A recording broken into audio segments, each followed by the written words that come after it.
Hey, this is Frank Furness, and hi to all of you at the London chapter. Remember, I was with you just a couple of months ago, and here I am speaking to you again, except today I'm in the beautiful city of Singapore. And I'm here with one amazing lady, Lenore Harris, and I saw her speaking this morning. There she is, absolutely gorgeous lady, a great friend of mine, and I was absolutely blown away. The messages that she gave us in 40 minutes, I couldn't stop writing. There were so many great messages, and you are so lucky to have somebody, even though it's virtual, talking to you about some of the things. And what I want you to do is listen to some of the messages that she's going to share, because they are going to be absolutely fantastic, valuable tips. The first one is all about that audience engagement. So why should you engage your audience? Lenore, share with us, please. Yes. Well, you know, it used to be the joke was, should we use humor? And the answer is no, unless you want to get paid. Now, the question is, should you use inclusive techniques to engage your audience? And the answer is the same, no, unless you want to get paid. So if you want your meeting planners and your delegates to really lean in to everything that you're saying because they feel so connected, then you need to use some techniques that engage everyone, not just some people in your audience. Okay, now, so here's one of the things that really hit me this morning, a thing called sticky messages. London sticky messages, Lenore's going to share with you. Okay. And so sticky messages, another way of thinking of it is tweetable quotes. Think of your presentation. What are the key messages that you want people to remember? And then figure out a way to say it short enough that they can remember it easily. So if you think of tweets, how can they say that message short enough that they might tweet it? And you use them throughout your presentation. You don't want to use so many that they can't remember them, but maybe 3 or 4 or 5, depending on whether it's a training session or if it's a keynote. Pick those things that you want to be remembered for, and those things that apply to helping them become more successful, and make them short and sticky. Okay, so now, I mean, there were so many tips there. I was writing the whole morning, but what about just sharing maybe 3 tips? There's some great tips over here. Lenore, give us 3 takeaways that everyone in London can sit right and do right now.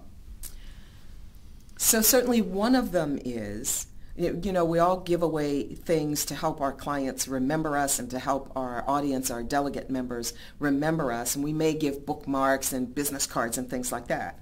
I recommend that you make business cards that have contact information on one side, of course, but on the other side, put techniques and tips that you have taught.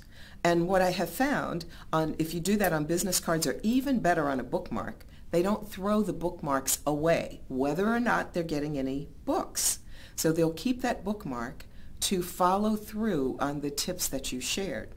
When you're speaking internationally, if you're going to a country that does not speak English, so for instance, we're here in Singapore, I knew that several of my audience members, in addition to the speakers I spoke to, I also worked with several clients, and I know people in that audience speak Chinese.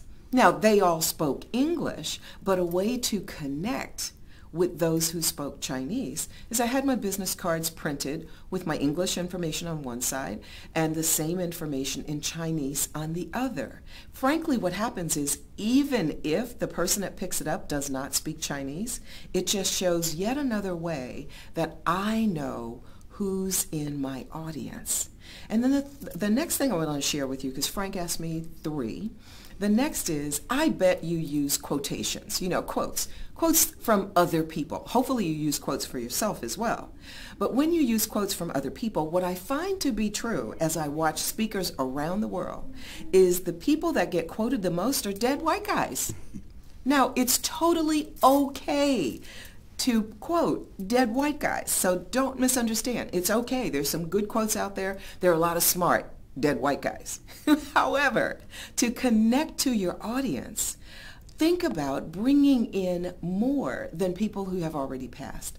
So think about bringing in people whose quotes you have found who are from different ethnic groups, who are men and women, who are different age groups. And when you can, put the picture of the person who was quoted. So that, for instance, if you quote Malayla, who is a millennial, and you put her picture there, people might have forgotten her name, but if you use a quote from her and they see her picture, everyone in the world will remember who she is. And that's a way for you to say, millennials, I know you're out there. It causes people yet again to lean in. And the last tip is use pictures of the delegates who will be in the audience. Now you do have to get the pictures ahead of time, of course, and you want to ask permission. If you're not speaking on the first day, if it's a conference, then just go around with your smartphone, ask to take a picture, and what works best is candid pictures when they're in conversation already. And people are more than happy to let you take their pictures. Additionally, you might go to the organization's website and get some pictures of the key people, like the managing director, the CEO, whomever it is that brought you into the conference. Again, ask for permission, and then sprinkle those pictures throughout your PowerPoint presentation. It doesn't even matter if the pictures match the text that you're referring to. It's helpful if it does. You can have a lot of fun with that. But what happens is even those folks that might not have been paying attention to you, they're now leaning in to see if their picture is coming up next. So if you use sticky messages, you remember to not only quote dead white guys, but also some of the living from many different ethnicities, ages, and genders, and you give some information tangibly that they actually can use that's more than just your contact information.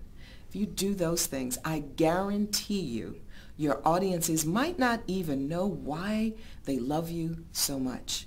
They just know that they do. I'm so sorry I couldn't be with you live, but I'm thrilled that Frank is here with me and we're able to share the information with you this way.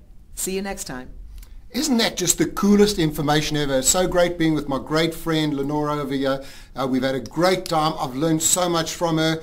And listen, Michael Dodd, you and your guys have done great stuff in London. Remember, I'm a member of your squad. I'm a member of your tribe, and I'm going to see you all soon. Lenore, thanks so much. Thank you, Frank.